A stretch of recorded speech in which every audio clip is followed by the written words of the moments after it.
So here's a secret that the AAMC doesn't want you to know.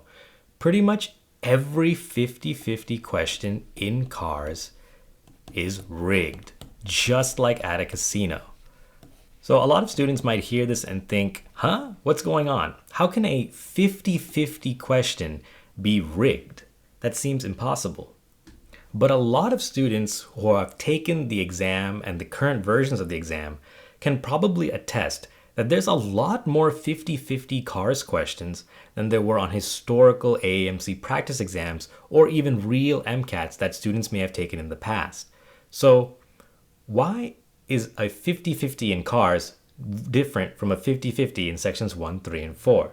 And the reason why is because there's no such thing as a 50-50 question when the test is written on subjective passage interpretations and subjective best answer questions. So here's how this works.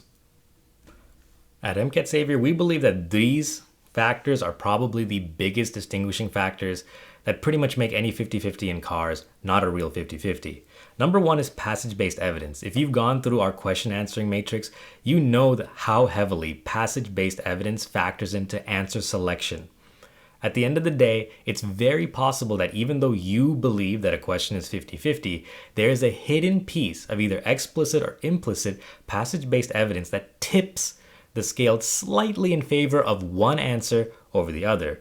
It's very hard to know when this is the case, especially as students grow in skill level from a medium level to a high level test taker. So this can definitely be a factor, and it's often the case with most 50-50s that there is a piece of passage evidence that the student may have missed, which really helps determine one answer over the other, even if it's not that big of an advantage.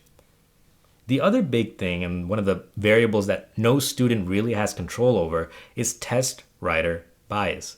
So remember, even on the real MCAT exam, not every question is perfect. A lot of the questions that show up in cars are experimental or questions that have just been released for the first time.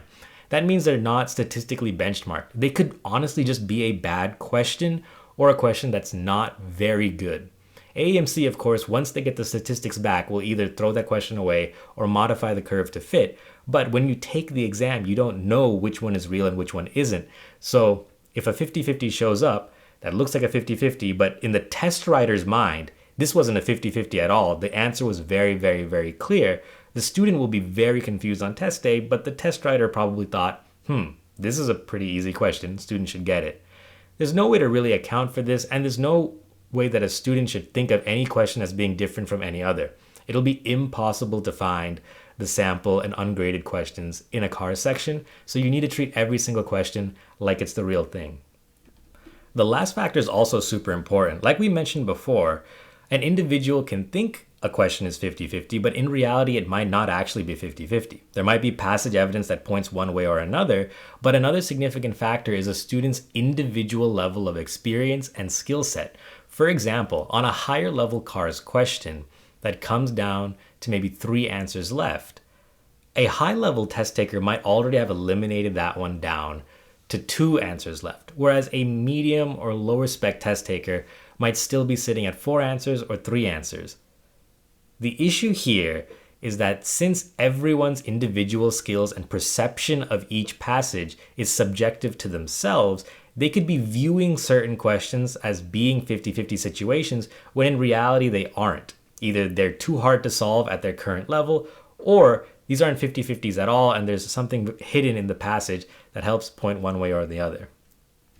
There's a lot of other factors that really go into why AAMC's cars isn't actually 50-50, but the moral of the story is basically it's very hard to have an objective 50-50 question in a section that's inherently super subjective. And the reason why we bring this up and we harp on it to students is basically because 50-50 questions are a very, very easy way for students to lose time on the exam. And that's why AAMC is actually increasing the amount. AAMC is a professional test-taking company. They know that 50-50 questions are very, very enticing to students because you want to spend more time on them because, hey, you have a 50-50 chance of getting it correct. It's way better than having a 1 out of 3 or 1 out of 4 chance. When it's 50-50, students feel like they can crack the question if they just spend a little longer. But at the end of the day, it just ends up with a lot of test time wasted. since cars has a very, very narrow test taking window for timing. And once you mess up the timing in cars, it's very hard to get it back.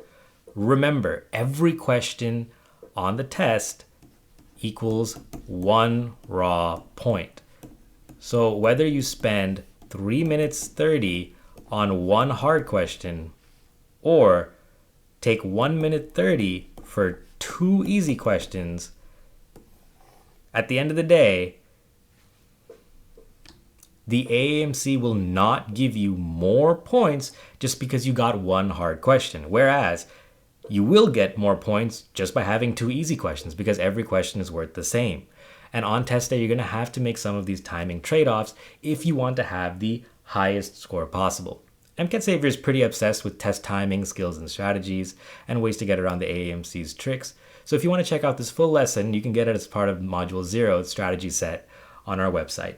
The big takeaways we want students to learn from this lesson is that as you experience a lot of 50-50s in your car's career, remember, keep an eye on your time and do them judiciously. If you feel like you have a good chance of getting the answer, try to go for it and work up to your time limit. But once the time limit elapses, try to cut the question down and then move on to the next one. Because at the end of the day, more raw points is going to end up with a better scaled score overall. So we hope this helps. All right, that was a complicated lesson. If you still need help, check out our full-length blog post that we linked in the video description, explore more of our YouTube channel, or just head on over to mcatsavior.com where you can get all of our strategy courses for free.